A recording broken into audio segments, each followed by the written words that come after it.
今日就同大家講下關於香港嘅風水陣。近年就好多人談論到中國喺奪得香港嘅主權之後，興建咗好多毒蛇陣啦，就係所謂一啲滅港嘅風水局嚟嘅。類似好多人相信星座或者占卜一類嘅神秘力量咁樣，有啲人就覺得呢啲係怪力亂神啦、迷信啦。但係個人就認為，即使唔從呢個迷信嘅角度去睇，亦都唔排除呢啲陣式有冇效力先啦。最緊要係佢個 intention 啦，佢個意圖嘅問題。喺香港、台灣或者中國以至東南亞信風水嘅人就非常之多嘅。不過一個政權不停咁喺佢意圖入侵嘅地方度興建啲破風水局嘅建築，例如中銀大廈就俾人話係一把劍插喺香港嘅心臟地帶啦。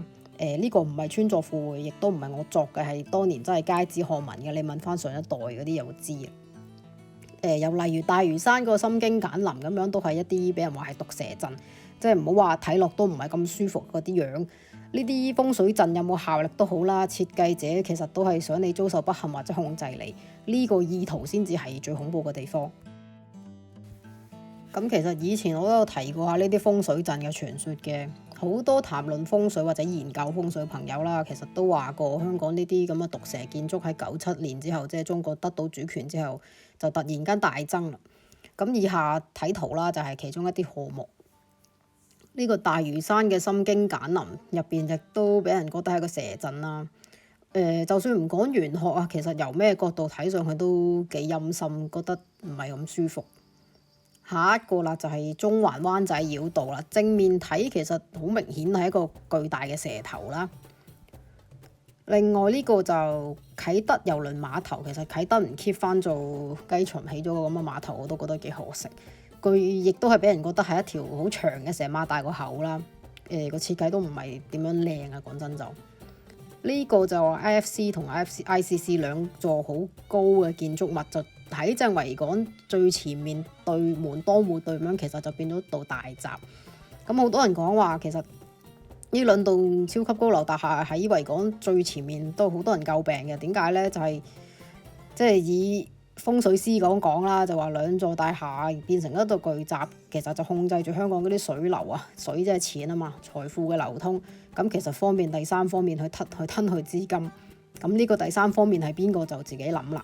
咁就算唔好講玄學啊，就咁以一個美學或者用一個邏輯嚟講啦，喺海港前面最前嗰度棟兩支咁高嘅嘢喺度，即係以城市建設嚟講都明嘅，邊個俾錢就可以無限地喺其他建築物前面再起再前啲，再填海再前啲咁樣，咁擋住個海港景觀。咁但係其實唔 make sense 噶嘛，即係你見到有啲嘢喺前面咁樣對住，即係其實係應該一路向後一路高上去。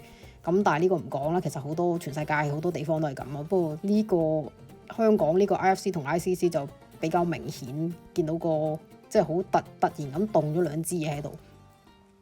咁維多利亞港就俾人話其實越填越窄啦。我真係好耐之前已經講話維多利亞港根本仲變成維多利亞河或者急流，呢個又另外一個話題啦。不過講開玄學咧，香港97年嘅時候又真係發生咗以下嘅事件啦。呢個主權移交嘅一年咧，馬會有匹馬就叫做順利97。佢喺97之後一場比賽入邊跌斷腳，就要即時人道毀滅，大吉利是啦。第二件事就係97嘅時候，中國就送呢個所謂嘅回歸寶鼎俾香港做禮物。咁其實就冇人想要呢個嚿嘢嘅。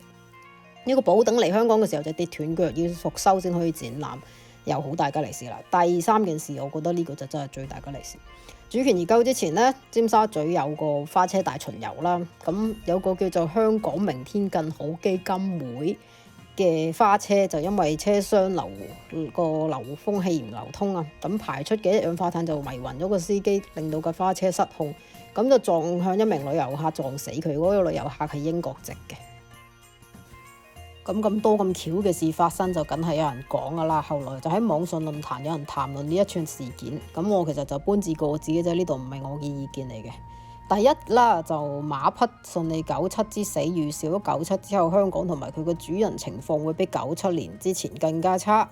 第二，64卦六嘅易經入邊有鼎嘅一卦嘅，鼎就係一種古代三足型禮器啦，內主肉食，其實就係皇帝同士卒共享食物嘅盛器。咁呢個鼎其實就代表咗國家或者城市啦。佢入邊嗰64卦嘅鼎卦就後來再睇翻嗰度啦，就有個解釋嘅，個意思就係話頂腳折斷倒翻咗公即係政府啊嘅美味佳肴，咁公就喺屋入邊受刑，呢個係空笑啊，總之 negative 啦，下簽咁樣好似咁。呢個公就代表政府嘛，頭先講咗。咁其實暗示97前政府嘅精英早已流走，咁香港人喺97前嘅美好生活亦都隨之流走，然後大公喺屋內受刑啦。咁第三啦，花車撞死英國遊客，就代表97之後驅走咗英國嘅管治，但係司機就被昏迷，所以就象徵住呢個97之後嘅政府做事糊塗咁樣。咁啱得咁巧講開又講啦，喺我準備呢個影片嘅資料嘅時候呢，就諗起前年即係2019年11月有一個朋友嘅貼文，佢喺 Facebook 度貼咗呢個文章啦。其實就關於關帝靈籤嘅，即係車公、關帝、黃大仙都係一啲民間信仰求籤嘅，其實好似問卜、占卜咁嘅嘢啦。咁嗰則籤文就講到下年，即係下一年19年嘅下一年，即係2020年啊，有瘟疫。嗰陣時睇到話唔會嘅話瘟疫。點知2020年真係全世界都俾武漢肺炎侵襲啊！有時真係覺得你冇得質疑嗰個巧合啊，真係咪咁巧呢？咁但係嗰則籤文最後關公有講過話冬至之後變好嘅，冬至即係2020年嘅冬天之後啦。咁有冇變好就好難落定論。最後都要講啊，風水命理、玄學、神秘學就信不信由你嘅。當中入邊有好多細節，其實都係任人解釋嘅啫。事後好多人就唔好話係咪馬後炮啦，但係就將啲嘢串嚟做故事。呢啲傳言聽落有幾有趣，所以大家先咁中意聽呢啲嘢。我自己個人就唔係咁迷信風水咁講，就唔係我唔相信佢哋有冇效喎，而係我本身其實就好少去做啲咩卜卦、搬屋、揾風水師睇下咩家宅有冇平安，唔知邊啲角落頭有嘢要移位嗰啲，我就冇做開呢啲嘢嘅。個人就對呢啲民間信仰嘅有啲忌諱嘅，敬而遠之咁樣啦。我自己會比較相信自己直覺或者第六感啦，即係睇下四周嘅環境再去行動啦，憑自己嘅感覺。咁但係第六感呢啲其實都係聽落去都係唔科學嘅。不過我覺得動物對住啲危險嘅嘢，其實有啲危機反應咧，有危機感應嘅咁講。咁見到啲形狀奇怪建築物，感覺唔係咁好，唔中意去避開佢，係呢個我覺得呢個都係一個本能嚟嘅。